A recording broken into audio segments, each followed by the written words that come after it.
In the dusty heart of Arizona territory, where secrets buried themselves deeper than gold veins, a woman's desperate plea would echo through time. Please, don't take the cloth off. But when rugged cowboy Jake Morrison finally did what she begged him not to do, what he discovered beneath that faded piece of fabric would shatter everything he thought he knew about beauty, love, and the scars we carry. This isn't just another Western romance. This is the story of Eliza Hartwell, a woman whose past had marked her in ways that went far beyond flesh and bone. And it's about a man who would prove that sometimes the deepest wounds create the most beautiful souls. You think you know how this story ends. You think you can guess what she's hiding beneath that worn cotton cloth she never removes? I promise you, by the time Jake Morrison pulls that fabric away, your heart will be racing, your breath will catch, and you'll understand why some secrets are kept not out of shame, but out of a love so fierce it's willing to sacrifice everything. But I'm getting ahead of myself. Let me take you back to where it all began. September 1882. The Arizona territory stretched out like God's own canvas, painted in shades of rust and gold, where the desert met the sky in an endless embrace. The town of Copper Ridge had grown up around the mines, a collection of weathered buildings that seemed to crouch against the harsh sun like wounded animals seeking shade. The saloon, the general store, the church with its crooked steeple, they all told the story of people trying to carve civilization out of wilderness. But it was the small boarding house on the edge of town, run by the widow Mrs. Patterson, that would become the stage for a love story unlike any other. Eliza Hartwell had arrived in Copper Ridge on the Tuesday morning stage, carrying nothing but a small leather satchel and a secret that had followed her across 3 states. At 26, she possessed the kind of beauty that made men stop mid-sentence and women whisper behind their fans. Auburn hair that caught fire in the sunlight, eyes the color of sage after rain, and a figure that moved with unconscious grace. But it was what she always wore that made people stare, then look away in confusion or pity. Around her throat, extending down to cover most of her chest, was a piece of soft cotton cloth, faded blue with tiny white flowers. It was always there, pinned carefully in place, never removed, not even in the scorching heat that made strong men faint. The cloth had become part of her, as essential as breathing. She'd worn it for so long that the sight of her own reflection without it could send her into trembling fits of panic. Whatever lay beneath that fabric, it was something she guarded more carefully than her own life. Jake Morrison wasn't looking for love when he rode into Copper Ridge that September. At 32, he'd seen enough of life to know that sometimes the best thing a man could hope for was honest work, a roof over his head, and whiskey that didn't burn going down. The railroad was pushing through, and they needed men who understood both horses and hard labor. Jake understood both. He stood 6'2" in his boots, with shoulders broad enough to carry the weight of other men's troubles, which he'd been doing most of his life. His dark hair was always a little too long, his jaw always carried a day's worth of stubble, and his gray eyes held the kind of shadows that came from seeing too much, too young. But there was kindness in those eyes, a gentleness that seemed at odds with his calloused hands and the Colt 45 he wore like it was part of him. Women noticed Jake Morrison. They'd have been blind not to, but he'd learned to keep his distance. Love in his experience was a luxury working men couldn't afford. That was before he saw her. It happened on a Thursday evening, just as the sun was painting the mountains purple and gold. Jake had finished his shift laying track and was walking past Mrs. Patterson's boarding house when he caught sight of her through the window. She was sitting in the parlor, reading by lamplight, and the soft glow turned her auburn hair into spun copper. He stopped, just stopped, dead in his tracks like his feet had grown roots. There was something about the way she held her head, the delicate curve of her wrist as she turned a page, the absolute stillness that surrounded her like she was carved from some precious stone. But it was the cloth at her throat that made him frown. Even in the lamplight, even through the window glass, he could see it clearly. Why would a woman wear such a thing? What could she possibly be hiding? As if she felt his gaze, Eliza looked up from her book. Their eyes met through the glass, and Jake felt something shift in his chest, something he hadn't felt in years. It was like recognizing something he'd been searching for without knowing he'd lost it. She looked away quickly, her hand moving instinctively to touch the cloth at her throat, but not before he saw something flicker across her face. Not fear exactly, but something close to it. Something that made every protective instinct he possessed suddenly spring to life. Over the next few days, Jake found excuses to walk past the boarding house. He told himself he was just curious, the way any man might be curious about a beautiful woman who'd appeared in his town like a character from a storybook. But the truth was deeper than curiosity. There was something about Eliza Hartwell that called to him, something beyond her obvious beauty. Maybe it was the way she never quite met anyone's eyes directly. Maybe it was how she always chose the chair in the corner, back to the wall, as if she needed to see danger coming. Or maybe it was simply the cloth itself, that mysterious guardian of whatever secret lay beneath. He learned her name from Mrs. Patterson, who was happy to gossip over coffee about her newest boarder. "Lovely girl," the older woman confided, "but she's running from something, mark my words. Women don't travel that far alone unless they're running from something.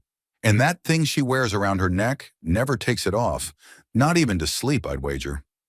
What Jake didn't know, what nobody in Copper Ridge knew, was that Eliza Hartwell was indeed running. She'd been running for 3 years, ever since the night that had changed everything.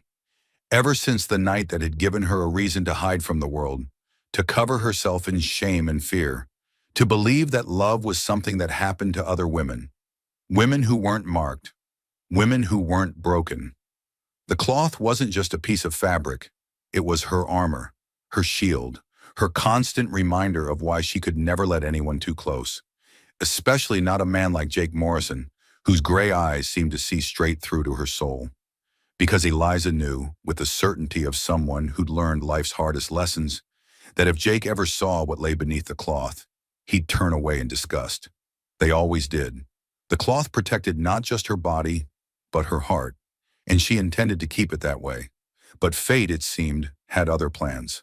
As Eliza sat in her small room that night, carefully pinning the cloth in place before bed, she caught sight of herself in the mirror.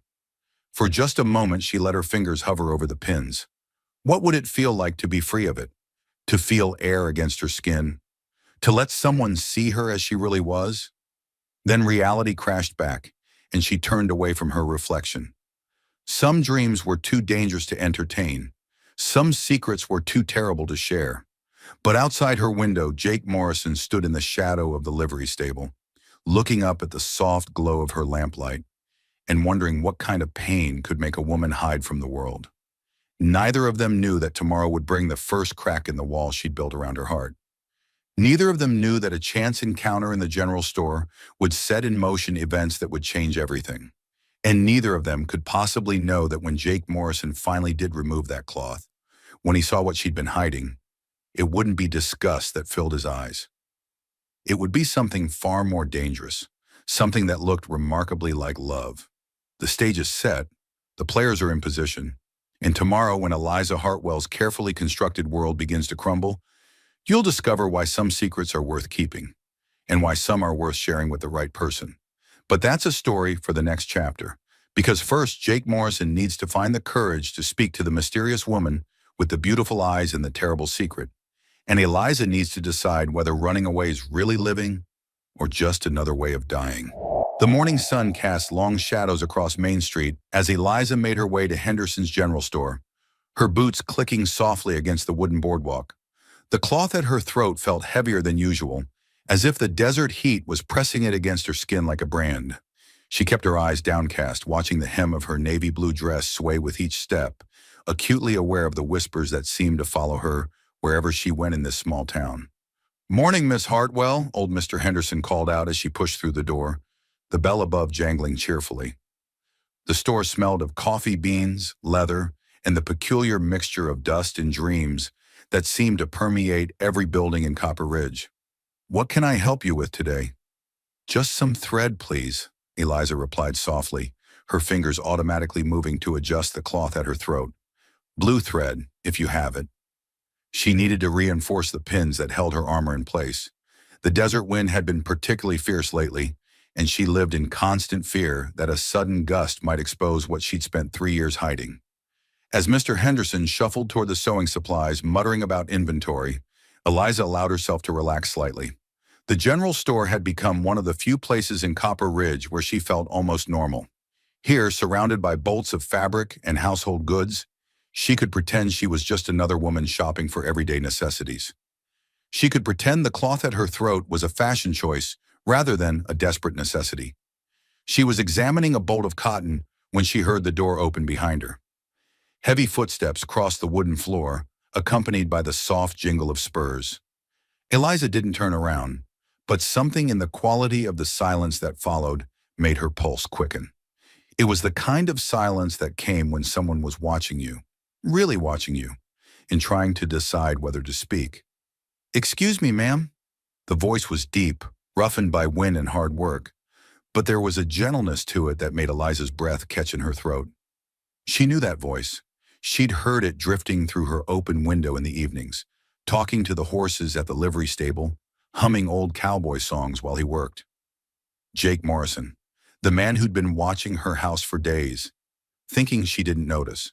The man whose gray eyes had met hers through the boarding house window and left her feeling exposed in ways that had nothing to do with the cloth she wore.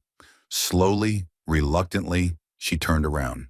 He stood about 6 feet away, hat in his hands, looking for all the world like a schoolboy who'd been dared to speak to the prettiest girl in class. Up close, he was even more imposing than she'd realized. Broad shoulders filled out his work shirt, and his dark hair curled slightly at the collar.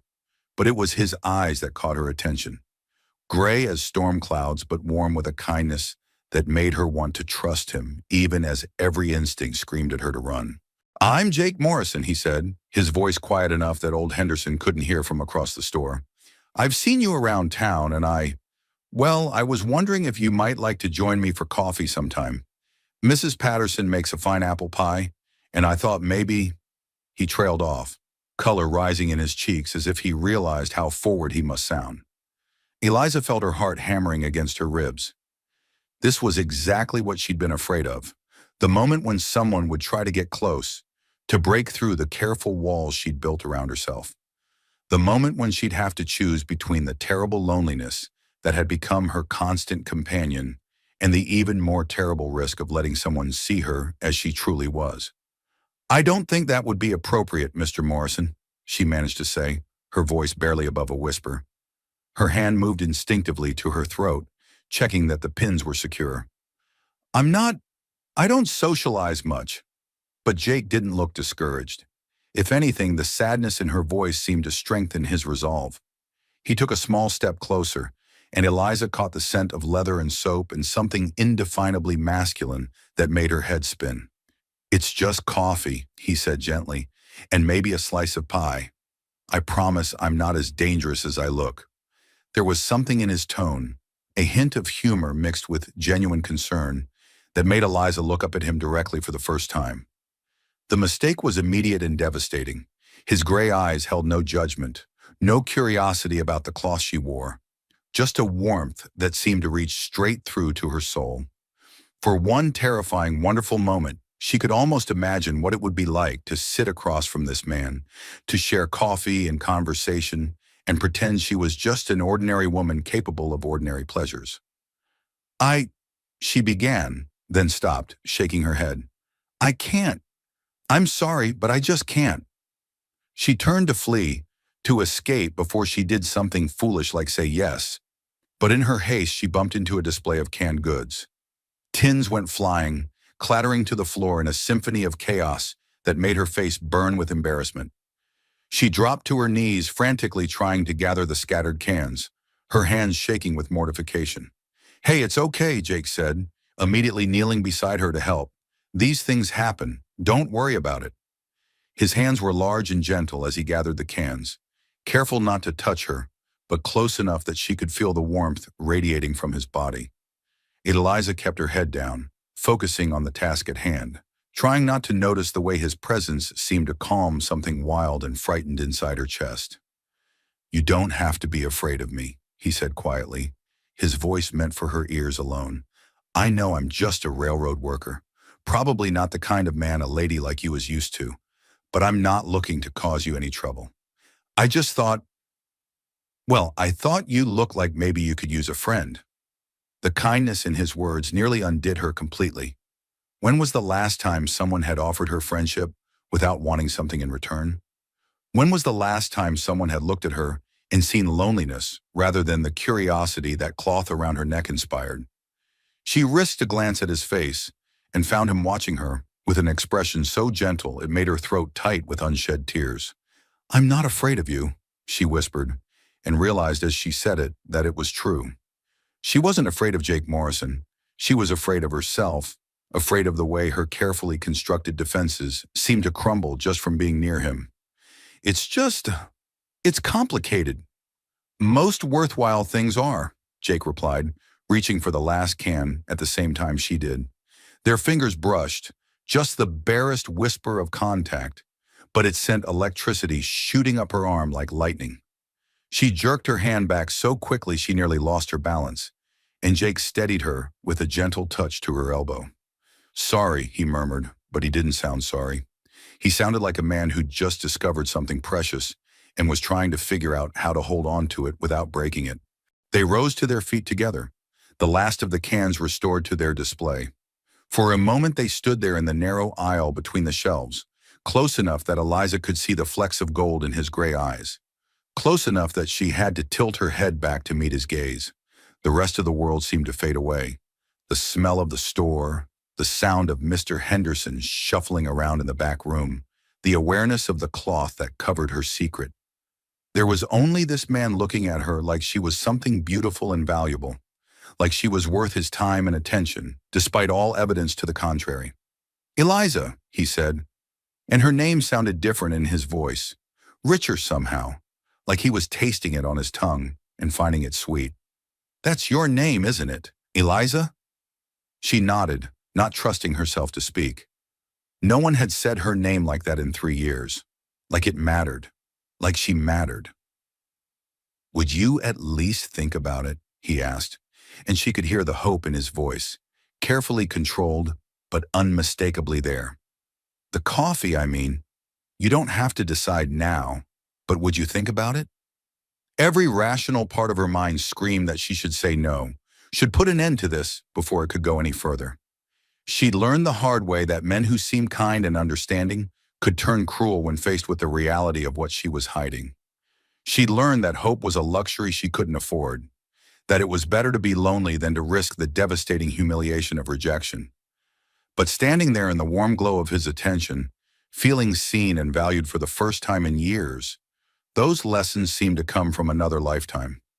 This was Jake Morrison, who talked gently to horses and hummed while he worked, who just spent 5 minutes helping her clean up a mess without making her feel foolish or clumsy. This was a man who looked at her mystery and saw not something to be solved, but something to be respected. "I'll think about it," she heard herself say, the words escaping before she could stop them. The smile that spread across his face was like sunrise after a long, cold night. And despite all her fears, she couldn't help but smile back. "Thank you," he said simply. And she knew he meant more than just thank you for considering coffee. He meant thank you for not running away. Thank you for giving him a chance. Thank you for standing here in this moment and letting him see even this small glimpse of who she really was. "Miss Hartwell?" Mr. Henderson's voice broke the spell, and they both stepped back, the careful distance reasserting itself. "Found that blue thread you were looking for. Will there be anything else?" "No, that's everything," Eliza managed, her voice slightly breathless. She moved toward the counter, acutely aware of Jake's presence behind her, of the way he seemed to take up more space than his physical form should allow. As she paid for her thread, she could feel him watching her, could sense the questions he was too polite to ask. About the cloth, about why a woman would choose to cover herself so completely in weather that made grown men strip to their shirt sleeves, about what could be so terrible that it needed to be hidden from the world. But he didn't ask. He simply waited, patient as stone, until she'd concluded her business. As she turned to leave, he stepped forward, not to block her path, but to open the door for her, a simple gesture that somehow felt more intimate than a kiss. "Good day, Miss Hartwell," he said formally, but his eyes held promises and possibilities that made her pulse race. "I hope to see you again soon." Eliza nodded, not trusting her voice, and stepped out into the blazing Arizona sun. As she walked back toward the boarding house, she could feel him watching her through the store window, could imagine those storm-gray eyes following her progress down the street. Her hand moved unconsciously to the cloth at her throat, and for the first time in 3 years, she found herself wondering not what would happen if someone discovered her secret, but what it might feel like to share it willingly. Behind her, Jake Morrison stood in the doorway of Henderson's general store, watching the woman who just turned his world upside down disappear around the corner. He thought about the sadness he'd seen in her sage-green eyes, the careful way she held herself as if she were made of glass and might shatter at any moment. He thought about the mystery of that cloth she wore, and the way her hand had fluttered to it like a butterfly seeking safety whenever she felt threatened. Most of all, he thought about the moment when their fingers had touched, when he'd felt something electric pass between them, something that had made her jerk away like she'd been burned. But not before he'd seen her pupils dilate, not before he'd caught the sharp intake of breath that suggested she'd felt it too. Whatever she was hiding, whatever had put that haunted look in her eyes, Jake Morrison found himself more determined than ever to prove that some secrets were safe with the right person. Some wounds could heal, given time and patience, and the kind of gentle care he was more than willing to provide. The only question was whether Eliza Hartwell would be brave enough to let him try. For 3 days after their encounter in the general store, Eliza found herself thinking about Jake Morrison's invitation with an obsession that bordered on madness.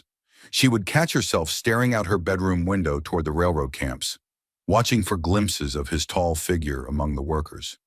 She would lie awake at night, her fingers tracing the edges of the cloth at her throat, wondering what it would feel like to sit across from him in Mrs. Patterson's parlor, to share coffee and conversation like a normal woman capable of normal pleasures. The rational part of her mind cataloged all the reasons why accepting his invitation would be a mistake. She was in Copper Ridge to disappear, not to form attachments. She had learned the hard way that men who seemed kind and understanding could turn cruel when faced with the reality of what lay beneath her careful coverings. She had built her life around the principle that solitude was safety, that the only way to avoid the devastating pain of rejection was to never give anyone the opportunity to reject her in the first place.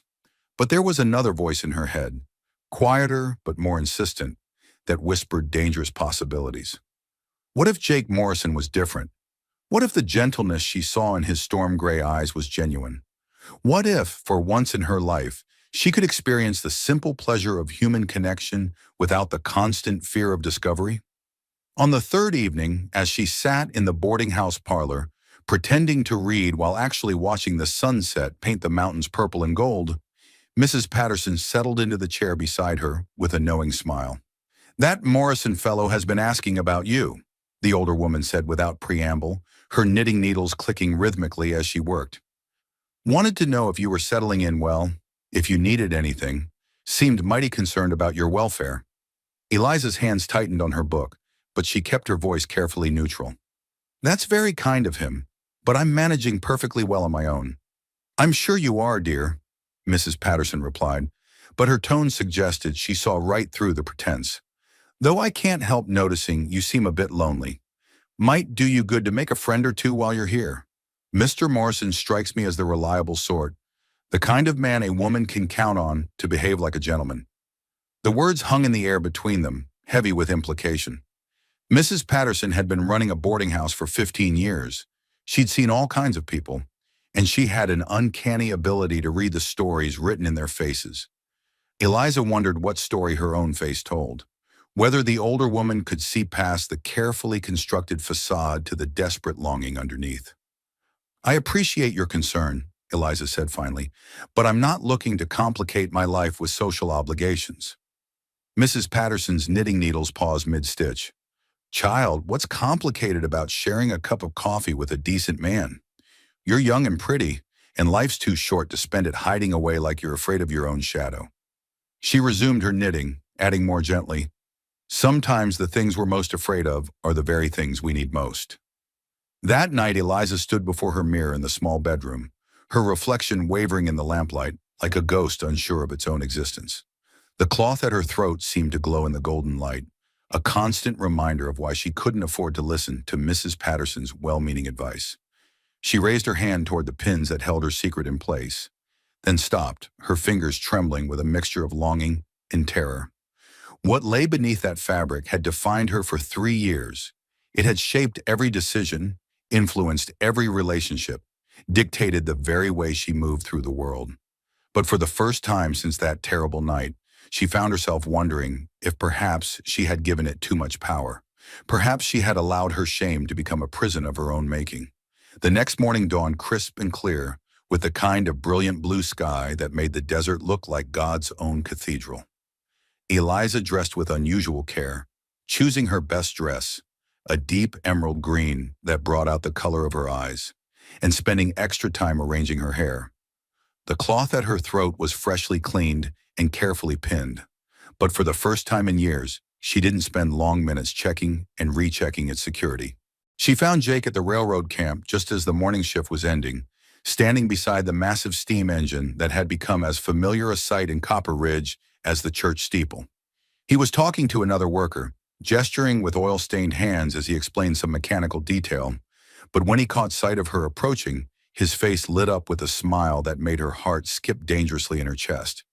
"Miss Hartwell," he said, excusing himself from his conversation and walking toward her with that easy, confident stride she'd come to recognize. "This is a pleasant surprise." Up close, in the harsh light of the desert sun, she could see the fine lines around his eyes, the way his dark hair curled slightly with sweat from his morning's work.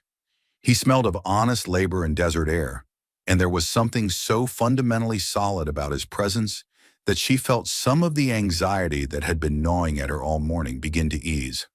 "I've been thinking about your invitation," she said without preamble, her voice steadier than she'd expected. "The coffee, I mean, if the offer still stands." The smile that spread across his face was like watching the sun rise over the mountains. "It absolutely still stands. When would be convenient for you?" "This afternoon?" The words came out in a rush before her courage could desert her. "Around 3 o'clock? Mrs. Patterson said she'd have fresh apple pie ready by then." 3 o'clock sounds perfect," Jake replied, and Eliza could hear the careful control in his voice, as if he were trying not to sound too eager and scare her away. "Should I come to the boarding house, or would you prefer to meet somewhere else?" The question made her realize she hadn't thought through the practical details of her impulsive decision. Where did a woman with a secret meet a man for coffee? How did she maintain the careful distance she needed while still allowing for the connection she craved? The boarding house parlor would be fine, she decided. It was public enough to maintain propriety, private enough for real conversation, and familiar enough that she might be able to relax despite the hammering of her heart. "Then I'll see you at 3, Jake said, his gray eyes warm with anticipation. "Thank you, Eliza, for giving me a chance." The way he said her name, with such careful attention to each syllable, made something flutter dangerously in her chest. She nodded, not trusting her voice, and turned to go before she could change her mind. The hours between morning and afternoon stretched like elastic, each minute crawling by with agonizing slowness. Eliza found herself unable to focus on anything, starting tasks only to abandon them halfway through. She rearranged her already tidy room twice, changed her dress 3 times, and stood before her mirror, adjusting and readjusting the cloth at her throat until her fingers were raw from the pins. By the time 3 o'clock arrived, she was wound so tight with nervous energy that she jumped at the sound of his knock on the boarding house door. Mrs. Patterson answered with obvious delight, ushering Jake into the parlor with the kind of maternal fussing that made Eliza simultaneously grateful and mortified. "Coffee's fresh," the older woman announced, setting out her best china service with obvious pleasure. "And I've got that apple pie you mentioned, Mr. Morrison, still warm from the oven." Jake had cleaned up from his morning's work, Eliza noticed. His dark hair was still damp from washing, and he wore a clean white shirt that emphasized the breadth of his shoulders and the surprising gentleness of his hands. But it was the way he looked at her, with such focused attention, as if she were the only person in the room, that made her breath catch in her throat. "You look beautiful," he said simply, as Mrs. Patterson bustled out to give them privacy. The compliment was delivered without artifice or expectation, just a statement of fact that made heat rise in her cheeks. "Thank you," Eliza managed, settling into her usual chair in the corner, while Jake took the seat across from her. The small table between them felt like both a barrier and a bridge, keeping them at a safe distance while creating an intimate space that belonged only to them. For the first few minutes, they talked about safe topics: the weather, the progress of the railroad, the remarkable growth of Copper Ridge from mining camp to actual town. Jake had a way of listening that made Eliza feel heard, really heard, in a way she hadn't experienced in years.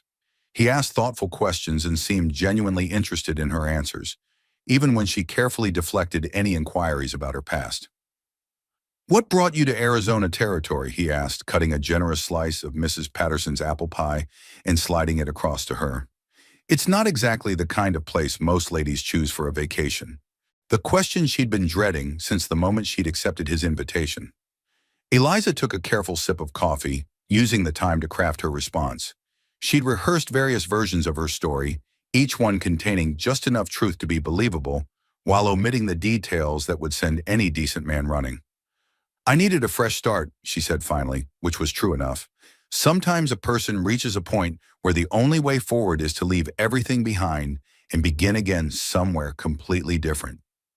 Jake nodded slowly, and she could see understanding in his gray eyes, not just of her words, but of the pain that lay beneath them. "I know something about fresh starts," he said quietly. "Left Indiana 3 years ago after my life there fell apart. Figured the further west I went, the better chance I'd have of outrunning my mistakes." The admission created a moment of unexpected intimacy between them. Here was this strong, capable man confessing his own vulnerabilities, sharing his own history of running away.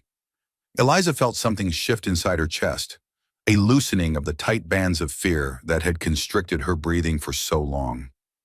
"What kind of mistakes?" she asked gently, surprising herself with her boldness. Jake was quiet for a long moment, staring into his coffee cup as if it might contain answers to questions he'd been carrying for years. When he looked up at her, his expression was raw with remembered pain. "I was engaged," he said finally, "to a woman named Catherine. Beautiful, proper, everything a man was supposed to want in a wife. But I was working too much, drinking too much, trying too hard to prove myself to her father, and not paying enough attention to what she actually needed." He paused, running a hand through his dark hair. "She left me for my best friend, married him 2 months later." "I'm sorry," Eliza said, and meant it. She could see how much the betrayal had cost him, could recognize the kind of deep wound that changed the way a person looked at love, and trust, and the possibility of happiness. "Ancient history now," Jake replied with a shrug that didn't quite hide the lingering hurt. "But it taught me some valuable lessons about what really matters, about not taking good things for granted when you find them."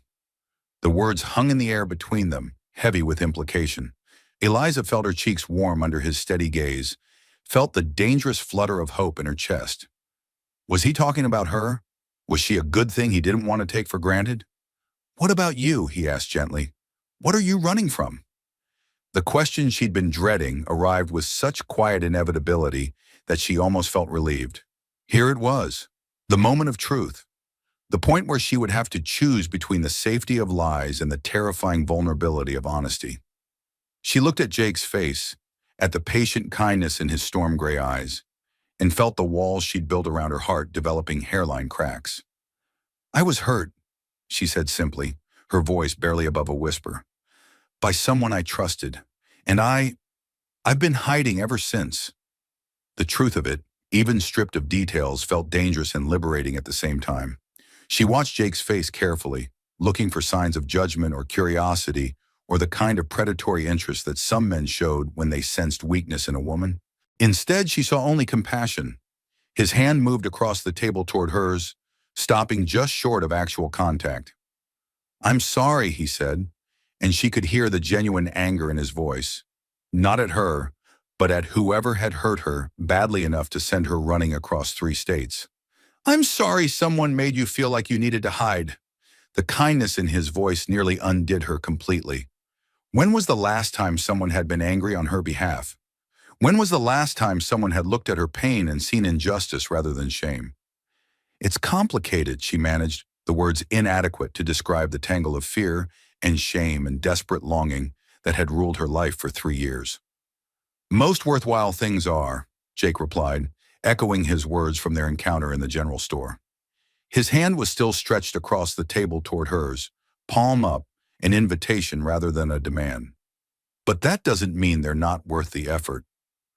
Eliza stared at his outstretched hand for a long moment, seeing not just the calluses and scars that marked him as a working man, but the steadiness, the patience, the quiet strength that promised safety in a world that had taught her to expect cruelty.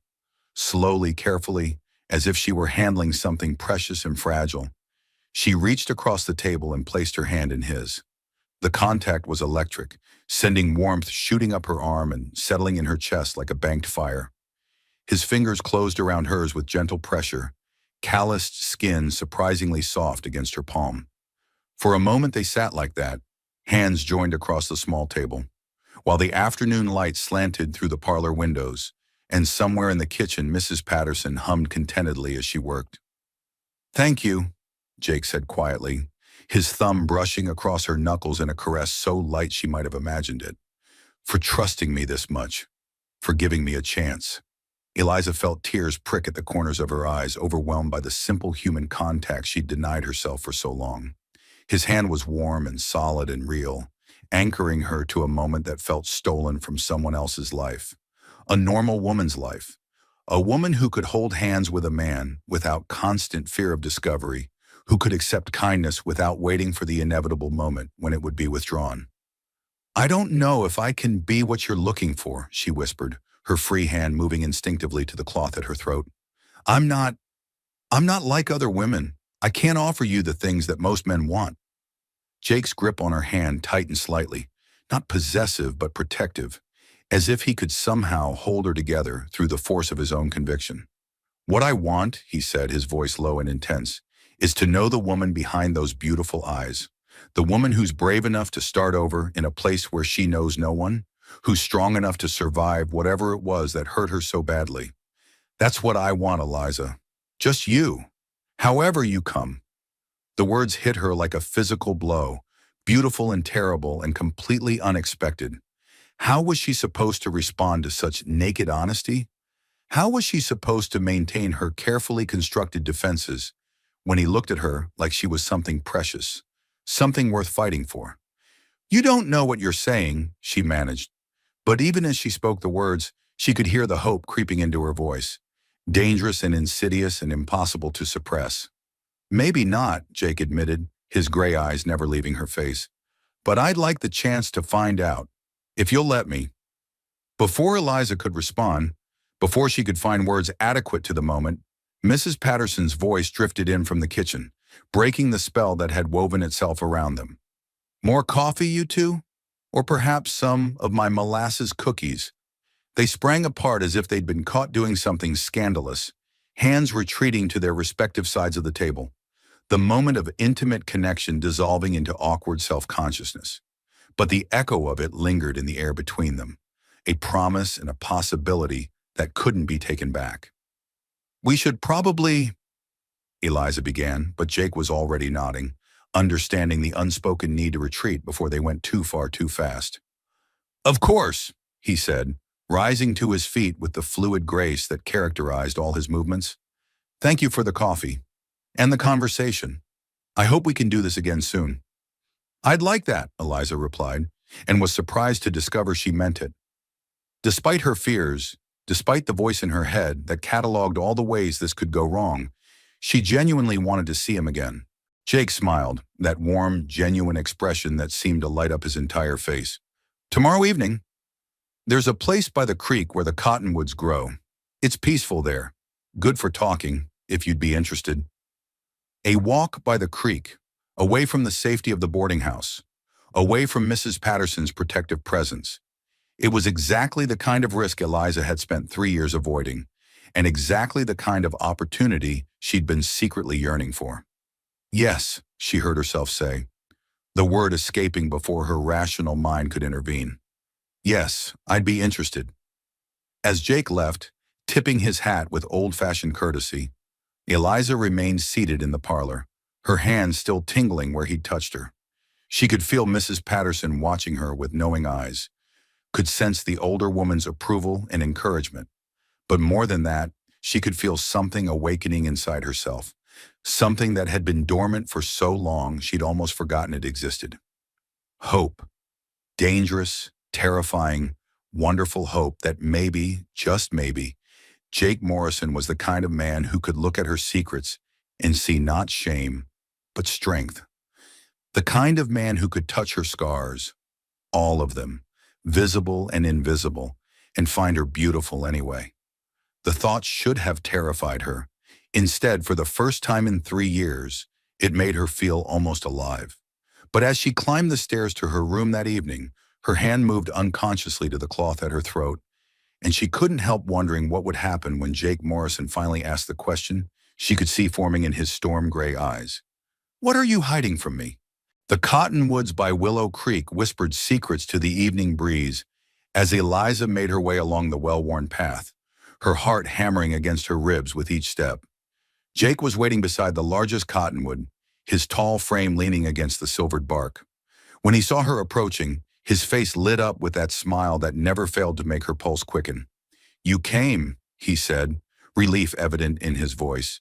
"I almost didn't," Eliza admitted, her hand moving unconsciously to the cloth at her throat. "But I realized I've spent too many evenings alone with my thoughts lately." They began walking along the creek bank, the water gurgling softly over rocks. Dragonflies skimmed the surface like living jewels in the fading sunlight. It was peaceful here, and Eliza felt some tension ease from her shoulders. "Tell me about Indiana," she said, wanting to focus on his past rather than risk questions about her own. Jake was quiet for a moment. "Green," he said finally. "So green it hurt your eyes. Nothing like this place." He paused, kicking a stone into the creek. "But I don't miss the person I was there." "What kind of person were you?" Eliza asked softly. "Someone who got caught up in trying to impress people who didn't matter," Jake replied, his voice heavy with regret. "I started gambling, drinking too much, running with men who thought success was measured in money. Catherine tried to warn me, but I was too proud to listen." "What happened?" "I lost everything. The farm, our savings, Catherine's respect. The night she left, she said I wasn't the man she'd fallen in love with anymore." His voice was raw with remembered pain. Without thinking, Eliza reached out and touched his arm. "I'm sorry. That must have been devastating." Jake covered her hand with his own, his palm warm against her skin. "It was. But maybe I needed to lose everything to figure out what actually mattered." "And what matters?" she asked, though she wasn't sure she was ready for his answer. "This," he said simply, "real conversation with someone who sees past the surface. The chance to be honest and still be accepted." They'd stopped beneath a massive willow whose branches created a natural canopy. The air felt cooler here, touched with moisture from the creek. "I know you're carrying something heavy, Eliza," Jake continued, his gray eyes intense. "I can see it in how you hold yourself, how your hand always goes to that cloth when you're nervous. I don't know what happened, but I know it was bad enough to send you running." Eliza felt tears prick her eyes. "You don't understand. What I'm hiding isn't just emotional scars. It's something visible, something that changes how people look at me." Jake was quiet for a moment, his thumb tracing gentle patterns across her hand. "3 years ago, I would have said appearances matter most. But I've learned what's really valuable. Whatever you think is terrible doesn't change that you're the most beautiful woman I've ever met." "You haven't seen—" "Then show me," Jake interrupted gently. "Whatever you're afraid of, show me. Let me prove it doesn't matter." The words hit her like a physical blow. Show him. After 3 years of hiding, here was this man asking her to trust him with her deepest secret. "I can't," she whispered, wrapping her arms around herself. "You don't know what you're asking." Instead of pushing, Jake simply nodded. "Okay, but will you tell me what happened? Will you trust me with the story?" Eliza looked at him through the gathering dusk. In his gray eyes, she saw nothing but patience and genuine caring. "It was 3 years ago," she began quietly. I was living in St. Louis, working as a seamstress. I had a small apartment above a bakery. She paused, gathering courage. There was a fire in the middle of the night. The bakery caught fire, and by the time I woke up, the whole building was burning. Even now, she could still smell the smoke, still feel the heat. I tried to get out through the front door, but it was blocked by flames. The only way out was through the window. Her voice became barely audible. I jumped from the second story, but my nightgown caught fire, and by the time someone put out the flames, she touched the cloth at her throat with trembling fingers. The burns were extensive, from here down to here. Her hand gestured toward her chest, then stopped. Jake's face had gone very still, but she could see anger building in his eyes. Not at her, but at the cruelty of fate. The doctors said I was lucky to be alive, she continued, but I didn't feel lucky. The scarring was extensive. Keloid scars, raised and twisted. She shuddered. That's not the worst part. There was a man I'd been seeing, someone I thought cared about me. When I finally showed him what the fire had done, she stopped, the memory too painful. He left, Jake said, his voice flat with disgust. Eliza nodded, tears spilling down her cheeks. He said he was sorry, but he couldn't look at me the same way. So I ran. I couldn't stand the stares, the pity. I bought the cloth and started moving west. They stood in silence, only the creek's murmur and wind through branches breaking the quiet. Thank you, Jake said finally, for trusting me with that. It's the first time I've told anyone, Eliza admitted. Jake reached out slowly and cupped her face gently in his hands, brushing away her tears. What that man did wasn't love. That was cowardice. Real love doesn't abandon someone because they've been marked by life. You say that now, but you haven't seen. It doesn't matter, Jake interrupted softly. Whatever those scars look like, they don't define you. They're proof you're a survivor, stronger than fire and pain and cruel people who don't deserve you. Instead of answering with words, Jake leaned down and pressed his lips to hers in a kiss so gentle it felt like a prayer.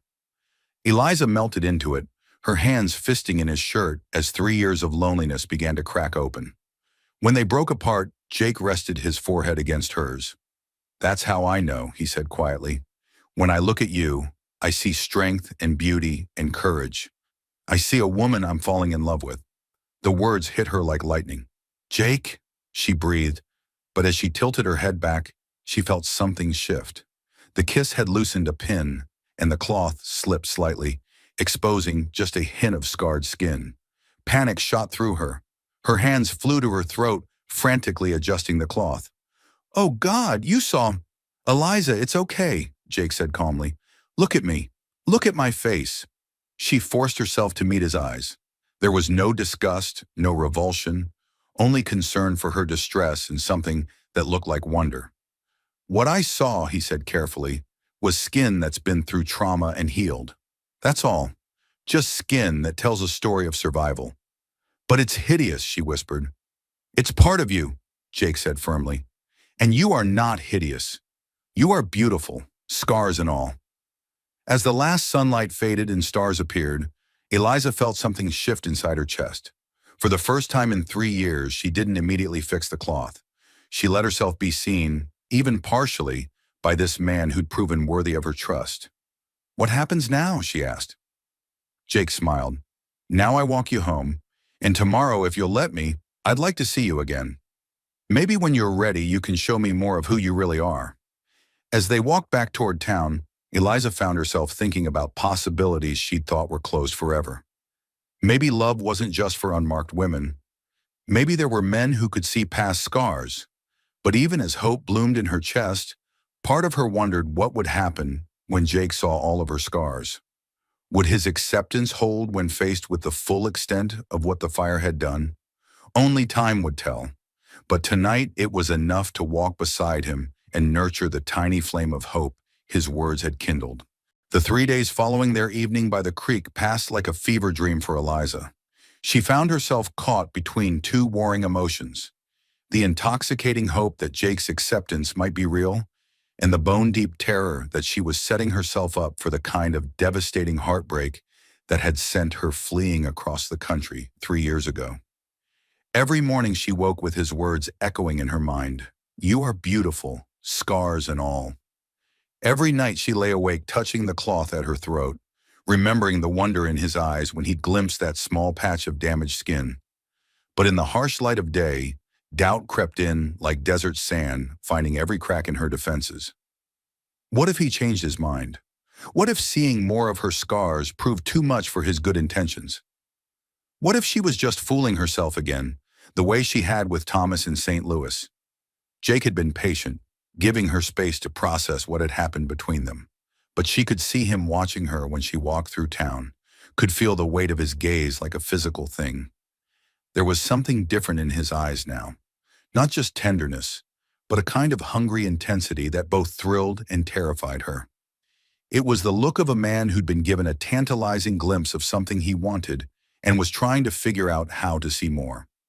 On Thursday evening, as Eliza sat in the boarding house parlor pretending to read while actually staring at the same page for the 20th time, Mrs. Patterson settled beside her with a knowing smile. That Morrison fellow stopped by this afternoon while you were out, the older woman said, her knitting needles clicking rhythmically. Left these for you. She gestured toward a small bundle wrapped in brown paper that sat on the side table. Eliza's heart skipped as she reached for the package. Inside was a book of poetry by Walt Whitman and a single wildflower pressed between two sheets of paper. A note in Jake's careful handwriting read, "Thought you might enjoy this. The flower reminded me of your eyes. Jay." Seems like a thoughtful man, Mrs. Patterson observed, watching Eliza's face carefully. The kind who pays attention to details. Yes, Eliza murmured, her fingers tracing the pressed flower's delicate petals. Perhaps too much attention? Mrs. Patterson's needles paused. There's no such thing as too much attention from the right person, dear. The question is whether you're brave enough to let yourself find out if he's the right person. That night, Eliza sat by her window, reading Jake's Gift by lamplight. Whitman's bold, passionate verses seemed to speak directly to the longing she'd been trying so hard to suppress. I sing the body electric. And if the body does not do fully as much as the soul, and if the body were not the soul, what is the soul? The words made her think of Jake's hands on her face, the reverence in his touch when he'd kissed her. Made her wonder if maybe, just maybe, he could be the kind of man who saw bodies not as objects of judgment, but as vessels for souls. The kind of man who could love a woman whose vessel had been damaged, but whose soul remained whole. Friday morning brought an invitation she'd been both hoping for and dreading. Jake appeared at the boarding house door just as she was finishing breakfast, his hat in his hands and an expression of determined nervousness on his face. I was wondering, he said, his voice carefully controlled, if you might like to have dinner with me tonight. Not here, he added quickly, seeing her start to speak. I mean, I've arranged something special, private, if you're comfortable with that. Eliza felt her pulse quicken. Private meant away from the safety of witnesses, away from the protective presence of Mrs. Patterson and her other boarders. Private meant the possibility of more intimate conversation, more questions she wasn't ready to answer, more opportunities for him to ask to see what she'd spent 3 years hiding. I don't know if that's wise, she said softly, her hand moving instinctively to her throat. Jake stepped closer, close enough that she could smell the soap he'd used that morning, see the flecks of gold in his gray eyes. Eliza, I know you're frightened. I can see it in your face every time you look at me. But running away from this, from us, won't make the fear go away. It'll just make you lonelier. The truth in his words hit her like a physical blow. She had been running, not just across the country, but away from any possibility of connection, of intimacy, of the kind of love she thought was lost to her forever. Where? She asked, the word escaping before her rational mind could stop it. Jake's smile was like sunrise. There's an old line shack about 2 miles north of town. Used to belong to a cattle outfit that moved on last year. It's got a fireplace, a table, even some dishes left behind. I thought maybe we could have dinner there. Just the two of us. Somewhere we could talk without worrying about who might be listening. The suggestion sent alarm bells ringing through her mind. Alone with him, miles from town, with no one to hear if things went wrong. It was exactly the kind of situation she'd been avoiding for 3 years, But looking into his earnest face, seeing the careful way he held himself, close enough to show his interest, but far enough away to let her choose, she felt her resolve wavering. "I'll bring everything," he continued, misinterpreting her silence as reluctance about the logistics. "Food, wine, even wildflowers for the table. All you have to do is say yes." Eliza stared at him for a long moment. This man who seemed to see straight through to her soul, who asked for her trust with such patient confidence. Every instinct screamed at her to refuse, to maintain the safe distance that had protected her for so long. But a stronger voice, one she'd been trying to ignore, whispered that maybe it was time to stop letting fear make her decisions. "Yes," she heard herself say, the words soft but clear. "Yes, I'll have dinner with you." The joy that spread across Jake's face was almost painful to witness. "Thank you," he said simply, but she could hear the depth of his gratitude. "I'll come for you at 6. That afternoon passed in a haze of nervous preparation. Eliza changed her dress 3 times, settled on her best blue silk, then changed again to the more practical brown wool. She spent an hour in front of the mirror adjusting and readjusting the cloth at her throat, adding extra pins, checking that every inch of scarred skin was securely covered. But even as she made these familiar preparations, she found herself wondering what would happen if the cloth slipped again. Would Jake's acceptance hold if he saw more?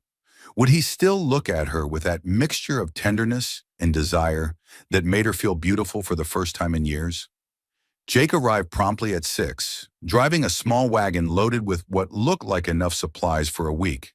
He cleaned up from his day's work and wore his best shirt, the white cotton crisp against his tan skin.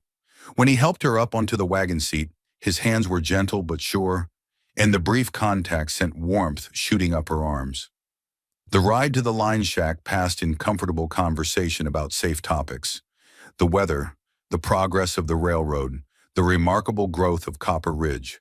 But underneath the casual words, Eliza could feel the tension building, the weight of unspoken possibilities hanging between them like storm clouds gathering on the horizon. The line shack sat in a small grove of cottonwoods, its rough-hewn logs weathered silver by sun and wind. Jake had clearly been there earlier to prepare. Wildflowers in mason jars decorated a table set with mismatched dishes, and a fire crackled welcomingly in the stone fireplace. It looked like something from a fairy tale, rustic and romantic and completely removed from the harsh realities of desert life. "It's beautiful," Eliza said, and meant it.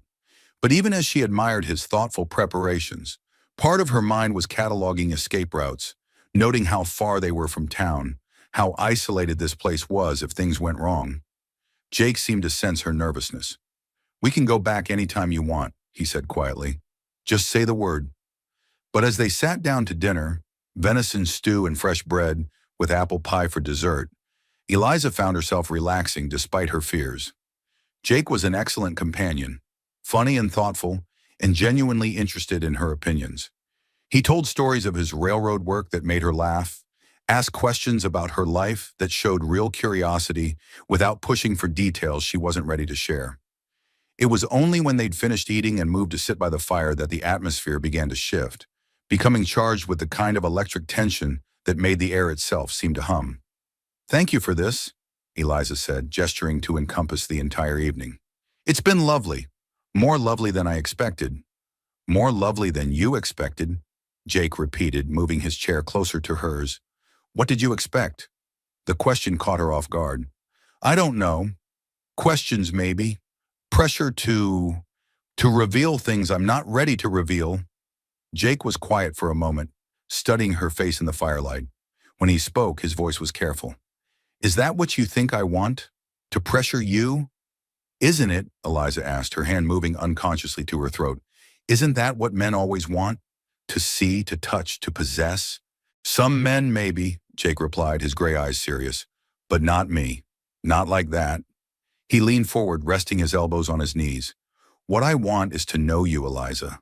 All of you. Not just your body, but your mind, your heart, your dreams, your fears. I want to understand what makes you laugh, and what makes you cry, and what you think about when you're lying awake at 3 in the morning." The intensity in his voice made her breath catch. "And the scars? You're saying you don't want to see them?" Jake's expression grew very still. I won't lie to you. Yes, I want to see them. Not because I'm curious about the damage, but because they're part of your story. Because hiding from them, hiding from me, is causing you pain, and I hate seeing you in pain. You don't understand, Eliza said, her voice rising slightly with the panic that always came when this topic arose. They're not just scars, Jake. They're ugly, twisted, the kind of thing that makes people look away in disgust. Have I looked away? Jake asked quietly. You haven't seen them. I've seen enough. He reached out slowly and touched her hand where it rested on the chair arm. And what I've seen is that you're the most beautiful woman I've ever met, scars and all. Stop saying that, Eliza said, pulling her hand away and standing abruptly. Stop acting like you know what you're talking about when you haven't seen the worst of it.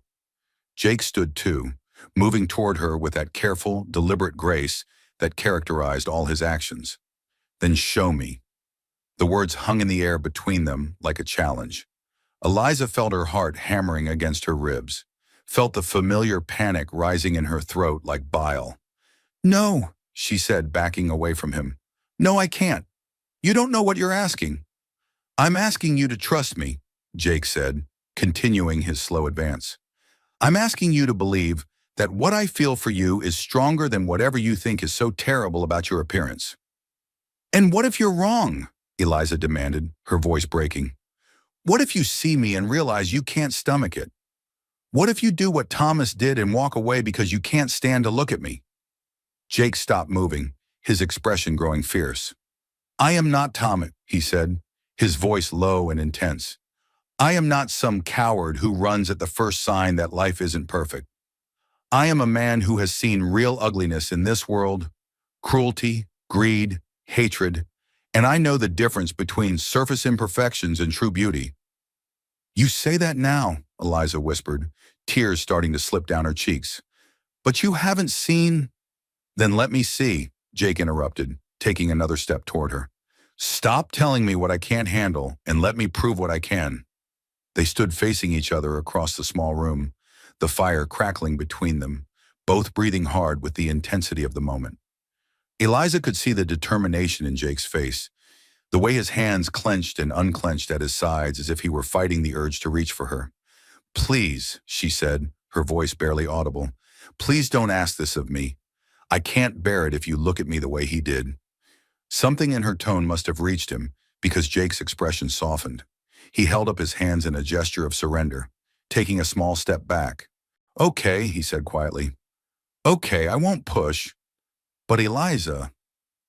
He paused, seeming to choose his words carefully. Hiding from intimacy isn't living. It's just existing. And you deserve so much more than that. The words hit her like arrows, each one finding its mark in the vulnerable places she tried so hard to protect. Because he was right, wasn't he? For 3 years she'd been existing rather than living, going through the motions of daily life, while her heart remained locked away behind walls of fear and shame. I want to, she admitted, the confession torn from somewhere deep inside her. God help me, I want to trust you. I want to believe that you could see all of me and still... She trailed off, unable to finish the sentence. Still love you? Jake supplied gently. The word hung between them like a bridge neither of them was quite ready to cross. Love. Not attraction, not desire, but love. The kind of deep, abiding acceptance that could see past imperfections to the soul underneath. I'm falling in love with you, Eliza, Jake said, his voice rough with emotion. Not with the idea of you, not with what you might look like under that cloth, but with you. The woman who reads poetry by lamplight, who's kind to Mrs. Patterson even when she's being intrusive, who survived something terrible and came out stronger. That woman is beautiful, no matter what scars she carries. Eliza felt something crack open inside her chest, some wall she'd built around her heart beginning to crumble under the weight of his words. But even as hope bloomed, fear rose to meet it. What if you change your mind, she whispered. What if loving me becomes too hard when you see what I really look like? Jake moved closer, slowly enough that she could stop him if she wanted to, until he was near enough to touch. Then I guess you'll have to have enough faith for both of us, he said softly. Faith that real love doesn't give up when things get difficult. Faith that I'm the kind of man who keeps his promises. What promises? Eliza asked, though part of her already knew. This one, Jake said, reaching out to frame her face gently in his hands. I promise that whatever you show me, however you look, I will not turn away. I will not make you feel ashamed or ugly or unworthy of love. I promise to see you, really see you, and love you anyway. The words were like sunlight breaking through storm clouds, beautiful and terrifying and impossible to look away from. Eliza stared into his gray eyes, searching for some sign of doubt or reservation, but found only steady conviction. I'm scared, she admitted, her voice breaking on the words. I know, Jake said gently, but you don't have to be scared alone anymore. And then, before she could think of all the reasons why it was a terrible idea, before her rational mind could catalog all the ways this could go wrong, Eliza found herself nodding. Okay, she whispered, but not here, not tonight. I need time to prepare myself. Jake's smile was like sunrise after the longest night. Tomorrow night, then. Here, if you're comfortable with that. And Eliza? He leaned down and pressed a gentle kiss to her forehead. Thank you for trusting me with this, for trusting me with you. As they made the drive back to town in companionable silence, Eliza's mind raced with the enormity of what she'd just promised. Tomorrow night, she would show Jake Morrison what lay beneath the cloth she'd worn for 3 years. She would expose the twisted, angry scars that marked her chest and throat, and she would discover once and for all whether love was stronger than revulsion. The thought terrified her, but for the first time in 3 years, she found herself more excited than afraid. Because maybe, just maybe, Jake Morrison was the kind of man who could see past scars to the woman underneath. The kind of man who could love her not despite her imperfections, but because of the strength it had taken to survive them. Tomorrow night, she would find out. Tomorrow night, she would finally stop hiding and discover whether true love was real or just a fairy tale she'd been foolish enough to believe in. The day that would change everything dawned gray and heavy, with storm clouds gathering on the western horizon like an omen of things to come. Eliza woke before sunrise, her body rigid with tension, her mind already racing with the terrible certainty of what she'd promised to do that evening. She lay in bed for a long time, staring at the ceiling and trying to convince herself she could go through with it. For 3 years, the cloth at her throat had been her shield, her protection against a world that judged by appearances. The thought of removing it voluntarily, of exposing herself to Jake's gaze, made her stomach churn with nausea. But the memory of his words the night before, his promise not to turn away, his confession of love, gave her just enough courage to rise and face the day. Mrs. Patterson noticed her distraction at breakfast, commenting gently on her pale complexion and obvious nerves. Big day today, dear? The older woman asked, her knitting needles clicking sympathetically. Something like that, Eliza managed, pushing scrambled eggs around her plate without really eating them. Whatever it is you're facing, remember that courage isn't the absence of fear, Mrs. Patterson said with the wisdom of her years. It's doing what's right despite being afraid. The hours crawled by with agonizing slowness. Eliza tried to occupy herself with reading, with mending, with anything that might distract her from the approaching evening. But nothing worked. Her hands shook whenever she tried to hold a needle, and the words on the pages blurred together until they became meaningless marks on paper. At 3 o'clock, Jake appeared at the boarding house with a bouquet of desert wildflowers and an expression of such gentle concern that it nearly broke her heart.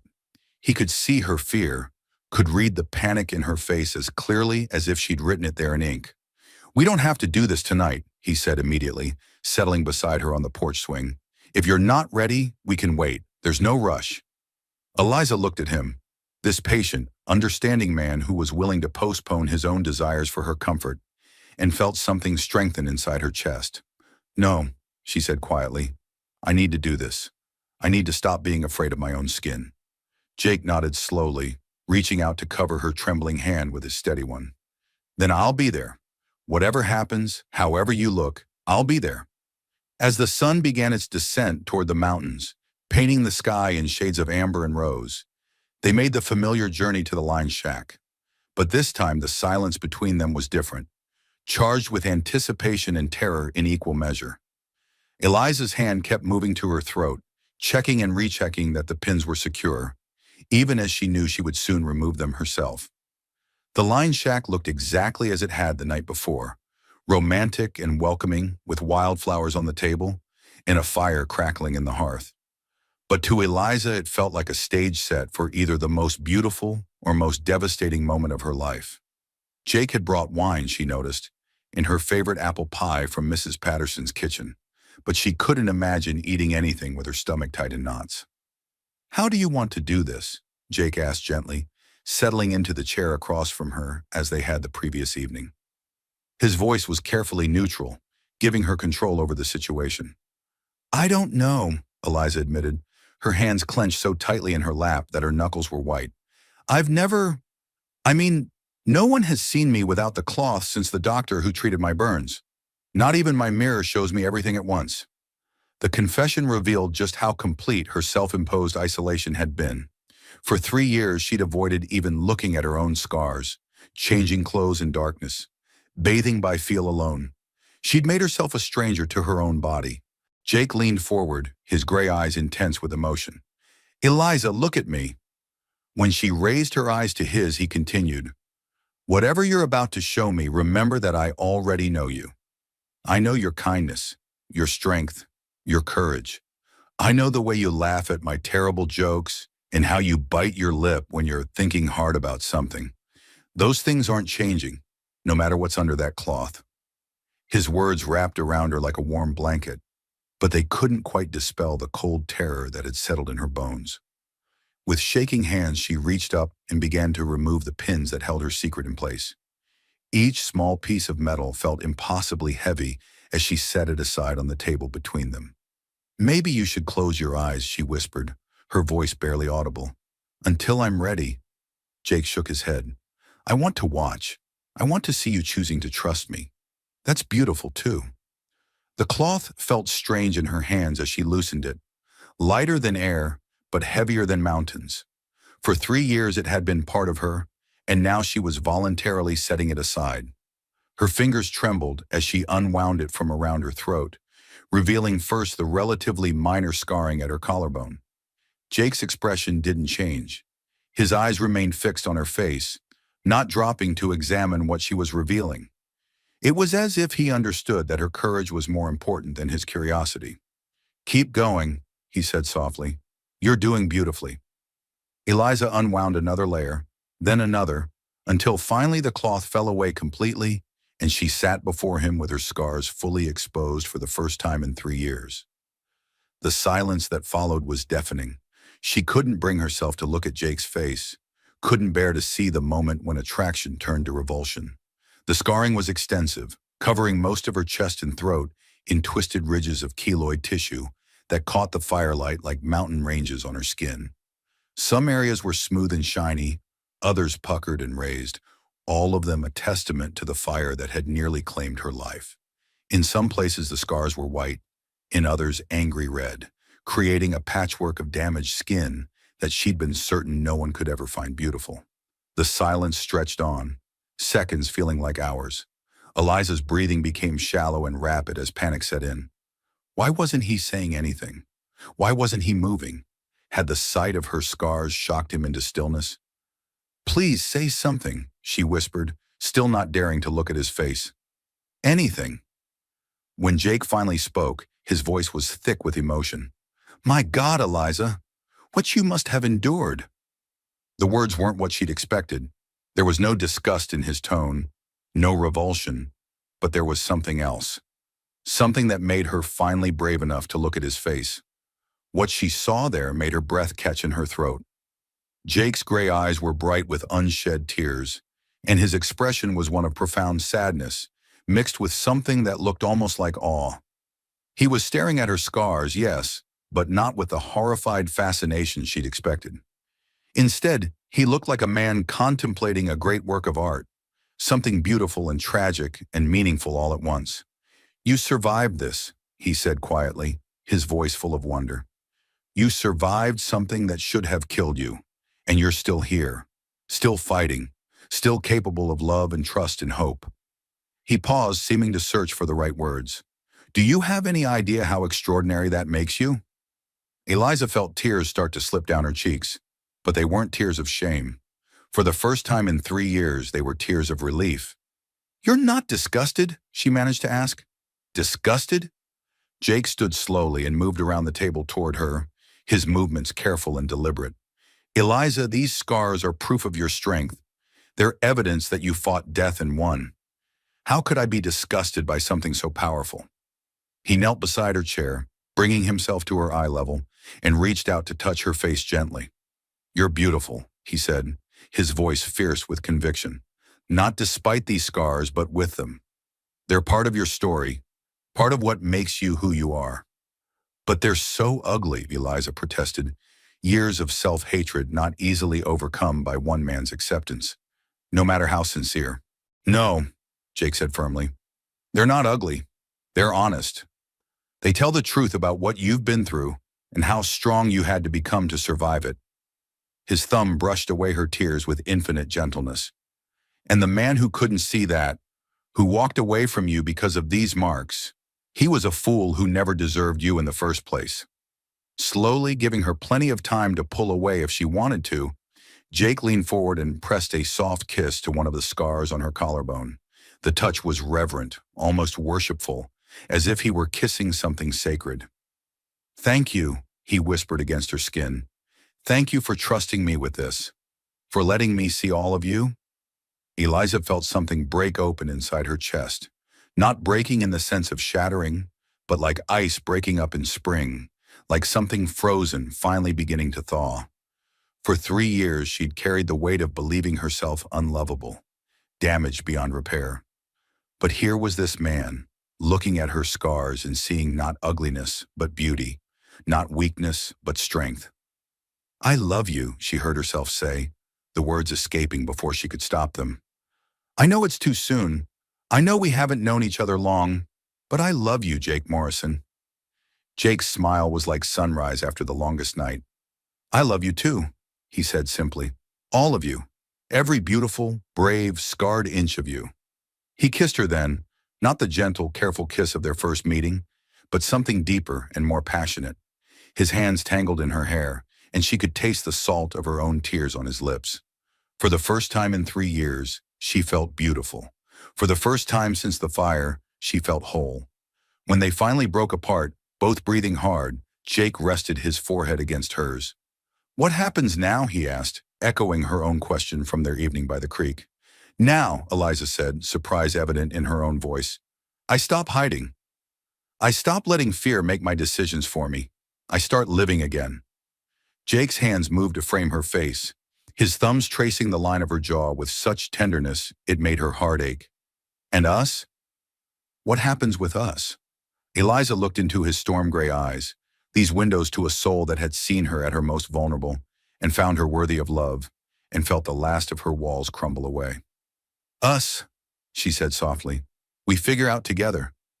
Day by day, scar by scar, until there's nothing left hidden between us.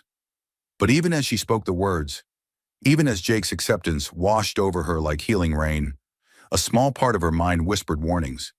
This felt too good to be true, too perfect to last. What if his initial shock was just delayed?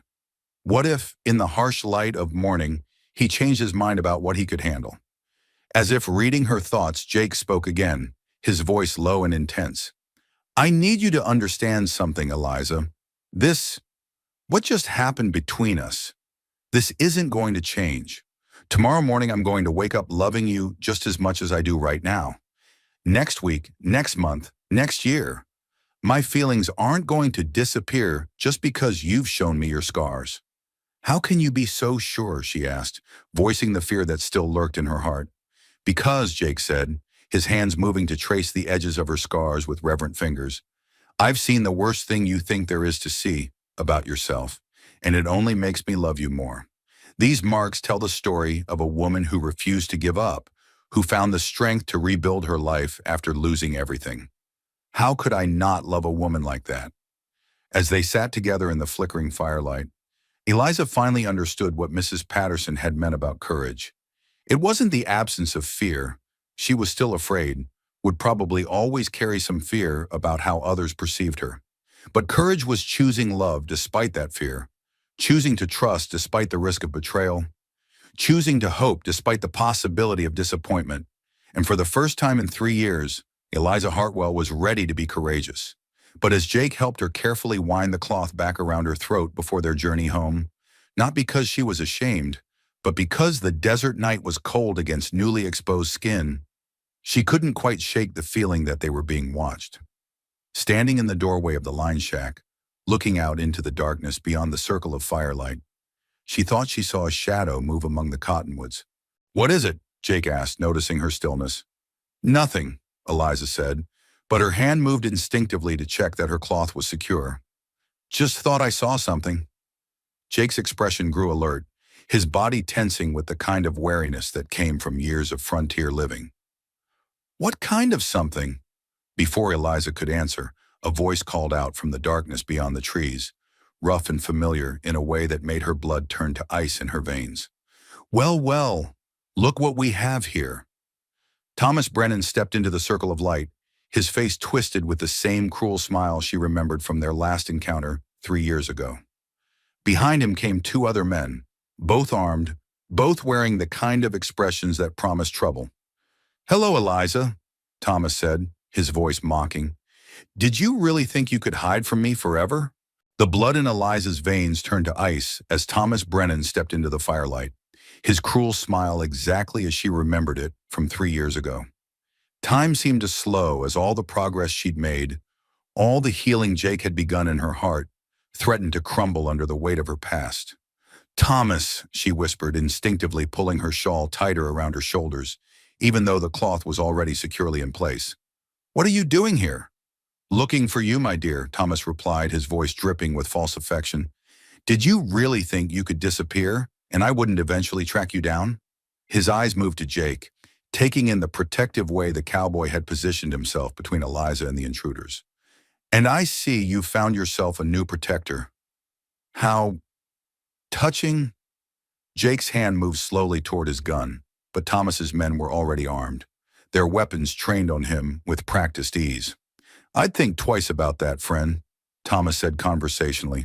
"My associates here are very good at what they do." "What do you want, Brennan?" Jake asked, his voice steady despite the obvious danger. He'd heard the name before. Eliza had mentioned Thomas during their conversation by the creek. Thomas laughed, a sound devoid of warmth or humor. "What I want is what was promised to me 3 years ago. What I paid for." His eyes fixed on Eliza with possessive hunger. "You see, Mr. Morrison," Jake replied curtly. "Mr. Morrison, you've been courting stolen goods. Eliza and I had an understanding before her unfortunate accident. I invested considerable time and money in our relationship, and then she disappeared like a thief in the night." Thomas took a step closer, ignoring the way Jake tensed. "I've spent 3 years tracking her down, and now I'm here to collect what's mine." "I'm not yours," Eliza said, finding her voice despite the terror that threatened to choke her. "I never was.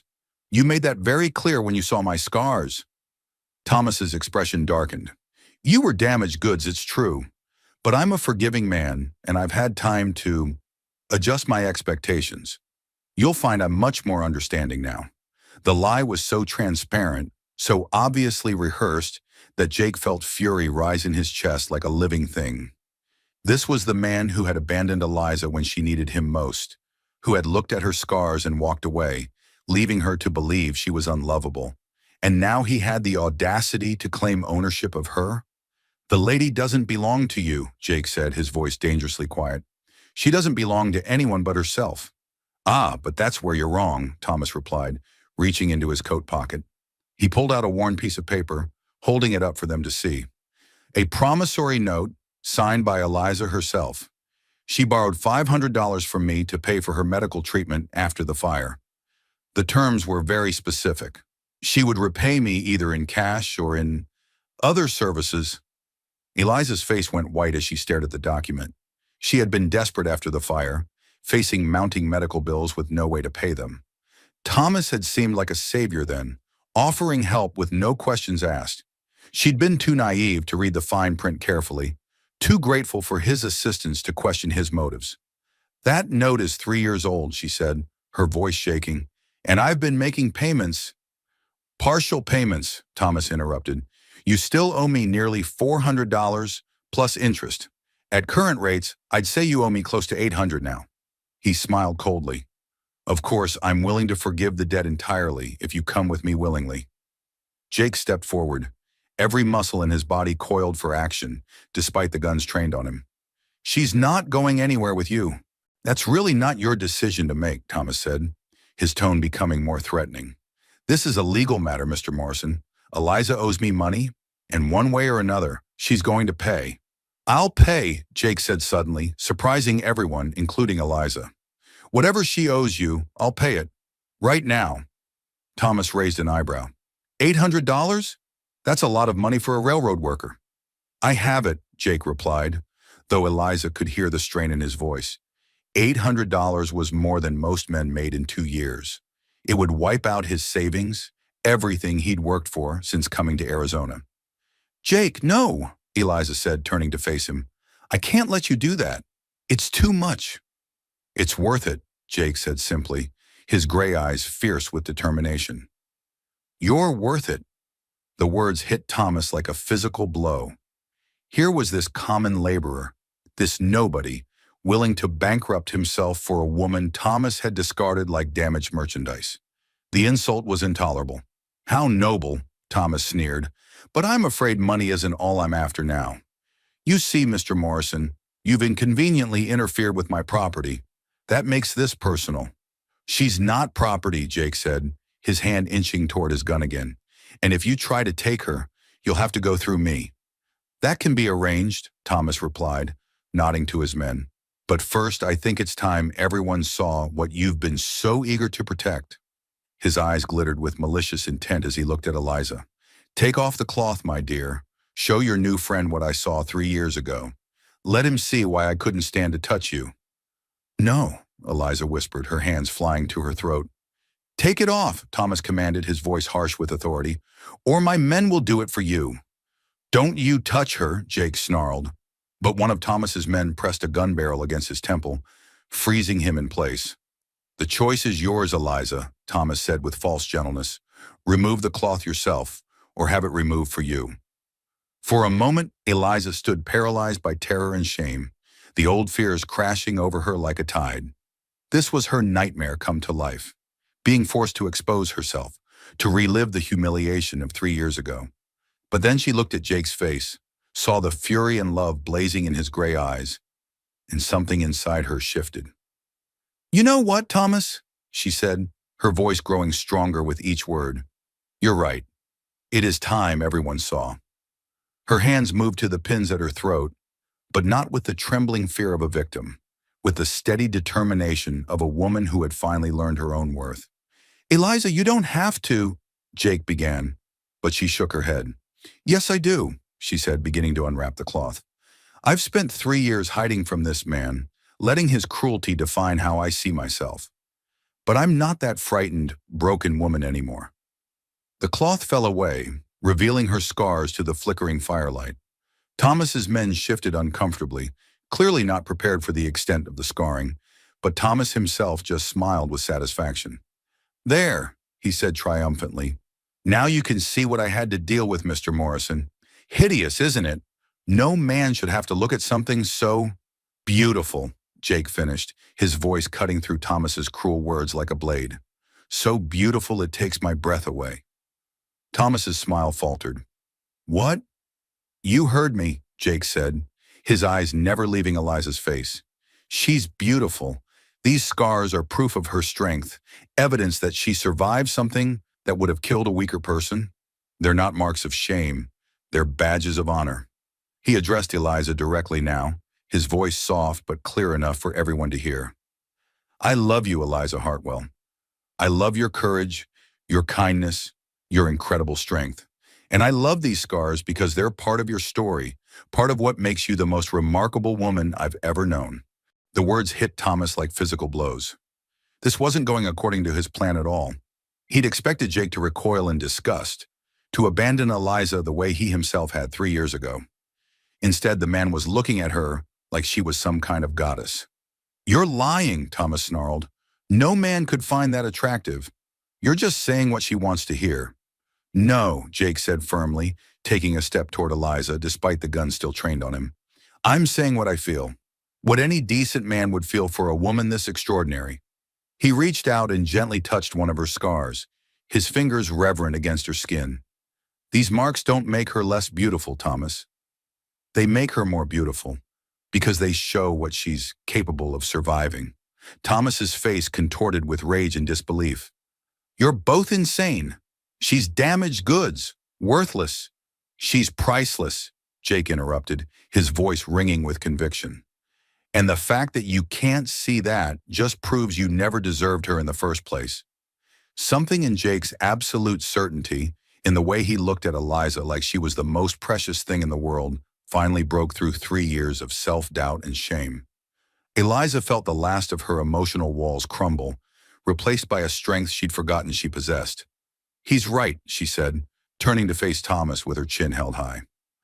"I am extraordinary. I survived a fire that should have killed me, rebuilt my life from nothing, and found the courage to love again despite what you put me through. You're the one who's damaged, Thomas. You're the one who's worthless." The transformation in her was visible, like watching a butterfly emerge from its chrysalis. Where moments before she'd been cowering and afraid, now she stood tall and proud, her scars no longer hidden, but displayed like the marks of honor Jake had called them. Thomas stared at her in shock, unable to reconcile this confident, powerful woman with the broken, desperate creature he'd abandoned 3 years ago. His carefully laid plans were crumbling around him, and he could feel his control of the situation slipping away. "You still owe me money," he said weakly, grasping at the last thread of his authority. "Then I'll pay you," Eliza said calmly. "Every cent, with interest. But not because I belong to you, and not because I'm afraid of you, because I choose to close this chapter of my life once and for all." Jake reached into his coat and pulled out a thick roll of bills, his life savings, everything he'd worked for since coming to Arizona. "Here," he said, tossing the money at Thomas's feet, $800, just like you asked. Now get out of here and leave her alone." Thomas stared at the money for a long moment, then looked back at Eliza and Jake standing together, united against him. The love between them was so palpable it seemed to fill the small space, making his own bitter loneliness feel even more acute. "This isn't over," he said, but the words lacked conviction. He gestured to his men, who lowered their weapons with obvious relief. "Yes, it is," Eliza said firmly. "It's been over for 3 years, Thomas. You just refuse to accept it." As Thomas and his men disappeared into the darkness, taking the money but leaving their threats unfulfilled, Eliza turned to Jake with tears streaming down her face. "You gave him everything," she said. "Your whole savings, your future." "No," Jake said, pulling her into his arms. "I gave him paper and coins. My future is right here, in my arms. You're my future, Eliza. You're my everything." They held each other in the firelight, both of them trembling with relief and love, and the incredible realization that they'd survived not just Thomas's threats, but the deeper challenge of learning to trust again after betrayal. "What happens now?" Eliza asked, echoing the question that had become their refrain. "Now," Jake said, pressing a soft kiss to her temple, "we go home. We build a life together. We love each other without fear, without shame, without hiding." He pulled back to look at her face, his thumb gently tracing the edge of one of her scars. "And we never let anyone make us feel less than extraordinary again." As they prepared to leave the line shack, Eliza carefully folded the cloth she'd worn for 3 years.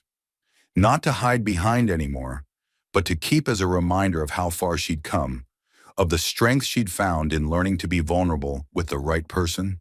The ride back to Copper Ridge was peaceful, filled with quiet conversation and gentle touches. They talked about the future now, about Jake's work with the railroad, about Eliza's skills as a seamstress, about the little house they might build together on the outskirts of town. "I love you," Eliza said as they reached the boarding house, the words coming easily now, without fear or reservation. I love you too, Jake replied, helping her down from the wagon. All of you. Every beautiful, brave, extraordinary inch of you. As he kissed her good night on Mrs. Patterson's front porch, Eliza finally understood what real love looked like. It wasn't the desperate, conditional affection Thomas had offered, dependent on her meeting his standards of physical perfection. Real love saw past surfaces to souls, found beauty in survival, and chose to stay even when staying was difficult. She was still scarred. She would always carry the marks of that terrible night 3 years ago. But she was no longer defined by them, no longer imprisoned by them.